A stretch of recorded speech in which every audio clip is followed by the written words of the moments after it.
All right, hello everyone. Redesigned old par 4 here. Wanted to give you guys another perspective here. You can see that I got another strong headwind here. We're going to see, it's going to be close here. What I'll usually do is I'll usually do it with some curl if I want to get to that second fairway. But I do want to also point out, if you do lay up into that other fairway as well, that it is not the most awful thing to do. But here you're going to see me aim to the left, and I'm just going to curl it back to the right. Now the reason that I might do this even though it's straight into a headwind is sometimes that little bit of extra momentum on the side spin of the ball will be enough to get it to project up into the fairway, and there's just not enough. So I should have used more curl, and actually being in the rough is actually going to be a worse shot than had I laid up into the first fairway. So you do want to be a little cautious when you go about, you know, deciding whether or not to lay up.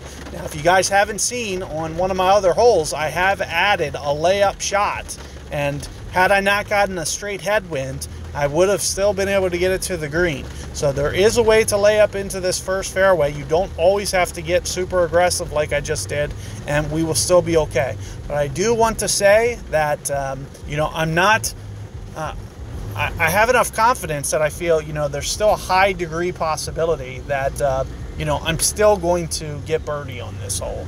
So especially with a Kingmaker, you know, I feel the confidence. And the one thing I did do last time is I got it a little bit too close to the edge. So here you're going to see me just lay back just a tiny bit from what I did last time, and I'm going to go in the neighborhood of 7 rings here. That's close to 1.5 per ring. It's a little bit of an overcorrection method to basically account for that strong left wind. And so here you can see that I'm laying back a little bit from the edge this time, because last time I played it, I put it right up to the edge and I put it to in-bringer range. So I do want to keep it back towards thorn distance, or, you know, whatever short iron you're using. And I think there's a very good possibility that I'm going to make this shot. So you really don't have to fret about this hole. You know, getting to that second fairway from the tee shot is not adamant. I almost made it with 2 straight headwinds with a rock driver. So that just goes to show you that there's several ways to skin a cat, you know, so to speak. So, you know, don't fret when you get to these holes. And here you can see a rough bump type approach, which is going to be fine for my opponent. And you know, with a good solid wind play here, we are going to shoot out anyway. So here, once again, I got another hard one. Here you can see that I actually was smart, and I'm not quite at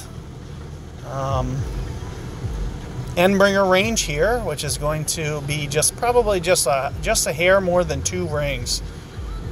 So here you can see with the wind play that I'm doing, if I just focus on kind of my min ring adjustment, which is maybe 3.5 per ring,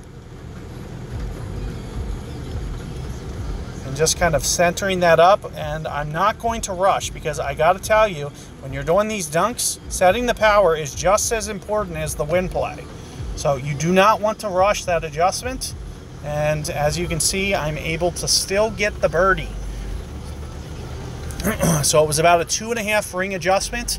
But I want you guys to be 100% smart with the way, if you're going for those dunks, that you're doing it with some precision. Now, I do want to recommend that, you know, you don't necessarily do it at max club, but at min club, it's more, I can make that more times than I can make the end bringer pitch. Like, that's how high of a percentage the chance of me making that is.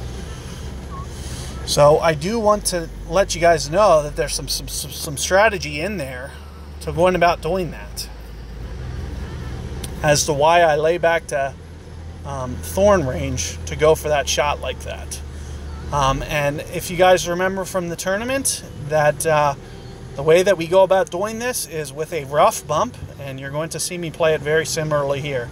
What my opponent's going to attempt to do, especially in a left wind, is going to be very, very challenging. It can run off that hill, but more times than not, when it runs off that hill, it's probably going to get just snagged up in that rough enough with a left wind that my opponent's going to have trouble getting it to trickle all the way down. But it looks like he actually played it a little bit different than he was setting up to do. So you actually saw, instead of it trickling down there, he actually misplayed the wind a little bit and it kind of shot down there. So here, the differences that you're going to see me do is what I usually do is I usually play, 2 rings from the bunker's edge. I usually use topspin wise, maybe 3.5, 4. So 3.75, maybe somewhere in there.